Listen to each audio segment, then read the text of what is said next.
ಸರ್ಕಾರದಲ್ಲಿ ವರ್ಗಾವಣೆಗಳು ಎಷ್ಟೊಂದು ಚಿತ್ರ ವಿಚಿತ್ರವಾಗಿ ಆಗತ್ತೆ ಅನ್ನೋದಕ್ಕೆ ಉದಾಹರಣೆಯೊಂದನ್ನು ನಿಮ್ಮ ಮುಂದೆ ಇಡ್ತಾ ಇದ್ದೀನಿ. ಆರೋಗ್ಯ ಇಲಾಖೆಯಲ್ಲಿ ಕೆಲಸ ಮಾಡ್ತಾ ಇದ್ದಂಥ ಅಧಿಕಾರಿಯನ್ನ ಅಬಕಾರಿ ಇಲಾಖೆಗೆ ವರ್ಗಾಯಿಸಲಾಗಿದೆ. ಅಬಕಾರಿ ಇಲಾಖೆಯ ಡಿಸಿ ಭಾಗ್ಯ ಸಿಕ್ಕಿದೆ ಅವರಿಗೆ. ನಿಯಮ ಬಾಹಿರವಾಗಿ ಅಂತರ್ ಇಲಾಖೆ ಒಂದು ಇಲಾಖೆಯಿಂದ ಮತ್ತೊಂದು ಇಲಾಖೆಗೆ ವರ್ಗಾವಣೆ ಮಾಡಲಾಗಿದೆ. ಸಾಮಾನ್ಯದವರು ಅಂತಾದರೆ ಈ ವರ್ಗಾವಣೆ ಆಗಲ್ಲ. ಇಲ್ಲಿ ಇಂಟ್ರೆಸ್ಟಿಂಗ್ ವಿಚಾರ ಇನ್ನೊಂದಿದೆ. ಅದ್ಯಾವುದು ಅಂತಂದ್ರೆ, ವರ್ಗಾವಣೆಯಾಗಿರುವಂಥ ಅಧಿಕಾರಿ ಅವರು ರಾಜ್ಯದ ಪ್ರಭಾವಿ ಸಚಿವ ಚಲುವರಾಯಸ್ವಾಮಿ ಅವರ ಅಣ್ಣನ ಮಗ. ಇದೇ ಕಾರಣಕ್ಕಾಗಿ ಈ ರೀತಿ ಟ್ರಾನ್ಸ್ಫರ್ ಆಗಿದ್ದ ಅನ್ನುವಂಥ ಪ್ರಶ್ನೆ. ಚಲುವರಾಯಸ್ವಾಮಿ ಅವರ ಅಣ್ಣನ ಮಗ ಮೋಹನ್ ಅವರನ್ನ ಅವರು ಆರೋಗ್ಯ ಇಲಾಖೆಯಲ್ಲಿದ್ದವರು ಅಬಕಾರಿ ಇಲಾಖೆಗೆ ಟ್ರಾನ್ಸ್ಫರ್ ಮಾಡಿದ್ದಾರೆ. ಡಿಸಿ ಹುದ್ದೆಯನ್ನು ಕರುಣಿಸಲಾಗಿದೆ. ಒತ್ತಡಕ್ಕೆ ಬಿದ್ದು ವರ್ಗಾವಣೆ ಮಾಡಲಾಯಿತಾ ಅನ್ನೋದು ಪ್ರಶ್ನೆ. ಅಬಕಾರಿ ಇಲಾಖೆ ಅಂತಂದ್ರೆ ಮೇಯೋರಿಗೆ ಸಮೃದ್ಧ ಹುಲ್ಲುಗಾವಲು. ಅಂತ ಇಲಾಖೆಗೆ ಈಗ ವರ್ಗಾಯಿಸಲಾಗಿದೆ. ಒಂದು ಇಲಾಖೆಯಿಂದ ಮತ್ತೊಂದು ಇಲಾಖೆಗೆ ಟ್ರಾನ್ಸ್ಫರ್ ಮಾಡೋದಕ್ಕೆ ಅವಕಾಶ ಇದೆಯಾ ಕಾನೂನು ಪ್ರಕಾರ? ಇದೇ ಪ್ರಶ್ನೆ ಇರೋದೀಗ.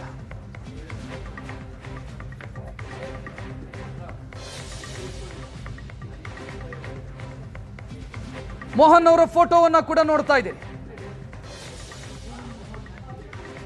ವರ್ಗಾವಣೆಯ ಆ ಪತ್ರವನ್ನ ಕೂಡ ನೀವು ಗಮನಿಸಬಹುದು. ಸ್ವತಃ ಸಿಎಂ ಸಿದ್ದರಾಮಯ್ಯ ಅಡಿ ಟಿಪ್ಪಣಿ ಬರೆದಿದ್ದಾರೆ. ಟಿಪ್ಪಣಿ ಬರೆದು ಸಹಿ ಹಾಕಿದ್ದಾರೆ.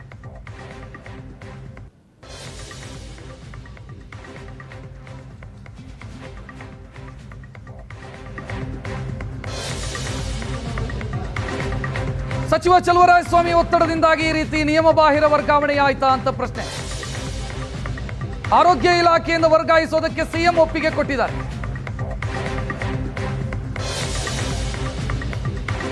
ಕಾನೂನು ಬಾಹಿರವಾಗಿ ಇದು ವರ್ಗಾವಣೆ ಅಂತ. ವರ್ಗಾವಣೆಗೋಸ್ಕರ ಶಿಫಾರಸು ಮಾಡಿರೋದು. ಶಿಫಾರಸು ಪತ್ರಕ್ಕೆ ಸಿಎಂ ಸಿಗ್ನೇಚರ್ ಹಾಕಿದ್ದಾರೆ.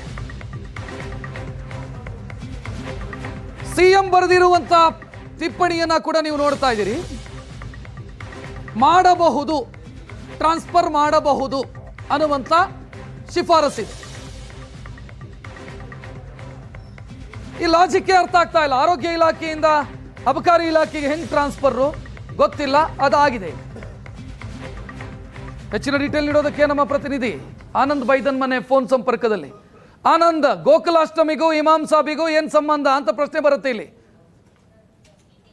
ಎಸ್, ಖಂಡಿತವಾಗ್ಲೂ ಕೂಡ ಇಡೀ ಪ್ರಕರಣವನ್ನು ಗಮನಿಸಿದಾಗ ಬಹಳ ಸ್ಪಷ್ಟವಾಗಿ ಕಂಡು ಬರ್ತಕ್ಕಂಥದ್ದು ಮುಖ್ಯಮಂತ್ರಿಗಳು ಸಚಿವರಾಗಿರುವಂತ ಚಲುವರಾಯಸ್ವಾಮಿ ಅವರ ಒತ್ತಡಕ್ಕೆ ಮಣಿದಿರ್ತಕ್ಕಂಥದ್ದು. ಇನ್ನೊಂದು ಕಡೆ ತಮ್ಮ ಸಹೋದರನ ಪುತ್ರನಿಗೆ ಉತ್ತಮವಾಗಿರ್ತಕ್ಕಂಥ ಹುದ್ದೆ ಕೊಡಿಸಬೇಕು ಅಂತ ಹೇಳಿ ಸಚಿವ ಚಲುವರಾಯಸ್ವಾಮಿ ನಡೆಸಿರ್ತಕ್ಕಂಥ ಪ್ರಯತ್ನಕ್ಕೆ ಯಶಸ್ಸು ಸಿಕ್ಕಿರ್ತಕ್ಕಂಥದ್ದು.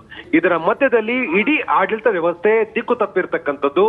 ಡಿಪಿಆರ್ ಇರ್ತಕ್ಕಂಥ ವ್ಯವಸ್ಥೆಗಳು ತಪ್ಪಾಗಿ ತಮ್ಮ ಅನುಕೂಲಕ್ಕೆ ತಕ್ಕಂತೆ ಬಳಕೆ ಆಗ್ತಾ ಇರ್ತಕ್ಕಂಥದ್ದು ಬಹಳ ಸ್ಪಷ್ಟವಾಗಿ ಕಂಡು ಬರ್ತಾ ಇದೆ. ಇಡೀ ಪ್ರಕರಣ ರಾಜ್ಯ ಸರ್ಕಾರದ ಒಟ್ಟಾರೆ ಆಡಳಿತಾತ್ಮಕವಾಗಿರುವಂತಹ ಪ್ರಕ್ರಿಯೆಗೆ ಹಿಡಿದ ಕನ್ನಡಿ ಅಂದ್ರೂ ಕೂಡ ತಪ್ಪಾಗಲಾರದು. ಮುಖ್ಯಮಂತ್ರಿ ಸಿದ್ದರಾಮಯ್ಯನವರು ಬಹಳ ಸ್ಪಷ್ಟವಾಗಿ ಚಲುವರಾಯಸ್ವಾಮಿ ಅವರ ಪತ್ರಕ್ಕೆ ಟಿಪ್ಪಣಿಯನ್ನು ಬರೆದಿದ್ದಾರೆ. ಅವರ ಸಹೋದರನ ಪುತ್ರರಾಗಿರ್ತಕ್ಕಂಥ ಮೋಹನ್ ಅವರನ್ನ ಅಂದ್ರೆ ಆರೋಗ್ಯ ಇಲಾಖೆಯಲ್ಲಿ ಕುಟುಂಬ ಮತ್ತು ಆರೋಗ್ಯ ಕಲ್ಯಾಣಾಧಿಕಾರಿ ಆಗಿರ್ತಕ್ಕಂಥ ಏನು ಮೋಹನ್ ಅವರನ್ನ ಅಬಕಾರಿ ಇಲಾಖೆ ಉಪ ಆಯುಕ್ತರು ಮಾಡ್ಲಿಕ್ಕೆ ಶಿಫಾರಸನ್ನು ಮಾಡಿ ಟಿಪ್ಪಣಿಯನ್ನು ಬರೆದಿದ್ದಾರೆ. ಅಲ್ಲಿ ಬಹಳ ಸ್ಪಷ್ಟ ತಮ್ಮ ಸ್ವಂತ ತವರು ಜಿಲ್ಲೆ ಆಗಿರ್ತಕ್ಕಂಥ ಮೈಸೂರು ಗ್ರಾಮಾಂತರದ ಅಬಕಾರಿ ಇಲಾಖೆ ಉಪ ಆಯುಕ್ತರ ಹುದ್ದೆಗೆ ವರ್ಗಾವಣೆ ಮಾಡಲಿಕ್ಕೆ ಮುಖ್ಯಮಂತ್ರಿಗಳು ಟಿಪ್ಪಣಿಯನ್ನ ಬರೆದಿದ್ದಾರೆ. ಅಲ್ಲಿಗೆ ಬಹಳ ಸ್ಪಷ್ಟ ಆಗ್ತಕ್ಕಂಥದ್ದು ಸಚಿವರ ಸಹೋದರನ ಪುತ್ರನಿಗೆ ಹುದ್ದೆಯನ್ನ ಕಳಿಸ್ತಕ್ಕಂಥ ಕೆಲಸವನ್ನು ಮಾಡಿದರೆ ಇಲ್ಲಿ ಬಹಳ ಸ್ಪಷ್ಟವಾಗಿ ಡಿಪಿಆರ್ ನ ರೂಲ್ಸ್ ಗಳನ್ನ ವೈಲೇಟ್ ಮಾಡಲಾಗಿದೆ. ಡಿಪಿಆರ್ ರೂಲ್ಸ್ ಇರ್ತಕ್ಕಂಥದ್ದು ಯಾವುದೇ ಅಧಿಕಾರಿ ಇಲಾಖೆಯಿಂದ ಇಲಾಖೆಗೆ ವರ್ಗಾವಣೆ ಮಾಡಲಿಕ್ಕೆ ಅವಕಾಶಗಳು ಇರುವುದಿಲ್ಲ. ಒಂದೊಮ್ಮೆ ಆತನ ಒಂದು ಇಲಾಖೆಯಿಂದ ಇನ್ನೊಂದು ಇಲಾಖೆಗೆ ವರ್ಗಾವಣೆ ಮಾಡತಕ್ಕಂಥ ಸಂದರ್ಭಗಳು ಕ್ರಿಯೇಟ್ ಆದ್ರೆ ಆತ ಆ ಒಂದು ವಿಷಯವಾರು ಎಕ್ಸ್ಪರ್ಟ್ ಆಗಿರ್ಬೇಕು. ಅಂದ್ರೆ ಯಾವುದೋ ನಿರ್ದಿಷ್ಟವಾಗಿರ್ತಕ್ಕಂಥ ವಿಷಯದಲ್ಲಿ ಎಕ್ಸ್ಪರ್ಟ್ ಆಗಿದ್ರೆ ಆತನ ಸೇವೆ ಇನ್ನೊಂದು ಇಲಾಖೆಗೆ ಅಗತ್ಯ ಇದ್ದರೆ ಅವ್ರನ್ನ ಕೋರಿ ಪತ್ರ ಬರೆದು ಅವ್ರನ್ನ ನಿಯೋಜನೆ ಮಾಡಬೇಕು. ಇಲ್ಲಿ ಬಹಳ ಸ್ಪಷ್ಟ ಅಬಕಾರಿ ಇಲಾಖೆ ಮೇಲೆ ಇರ್ತಕ್ಕಂಥ ಅನುಮಾನದ ಬೆನ್ನಲ್ಲೇ ಅಬಕಾರಿ ಇಲಾಖೆಯನ್ನು ದಯಪಾಲಿಸ್ತಕ್ಕಂಥ ಪ್ರಯತ್ನ ಮಾಡಿರೋದ್ರ ಹಿಂದೆ ಬಹಳ ಸ್ಪಷ್ಟವಾಗಿ ಯಾರಿಗೂ ಹೆಲ್ಪ್ ಮಾಡ್ತಕ್ಕಂಥ ಉದ್ದೇಶ ಸ್ಪಷ್ಟವಾಗಿ ಕಂಡು ಬರ್ತಾ ಇದೆ. ಸಚಿವ ಚಲುವರಾಯಸ್ವಾಮಿ ಅವರ ಅಣ್ಣನ ಮಗನಿಗೆ ಅನುಕೂಲ ಮಾಡತಕ್ಕಂಥ ಪ್ರಯತ್ನವನ್ನ ಮುಖ್ಯಮಂತ್ರಿಗಳು ಮಾಡಿಕೊಟ್ಟಿದ್ದಾರೆ ಅಂತಕ್ಕಂಥದ್ದು ಈ ಪತ್ರದ ಮೂಲಕ ಬಹಿರಂಗ ಆಗ್ತಾ ಇದೆ. ಥ್ಯಾಂಕ್ ಯು ಆನಂದ್ ಮಾಹಿತಿಗೆ.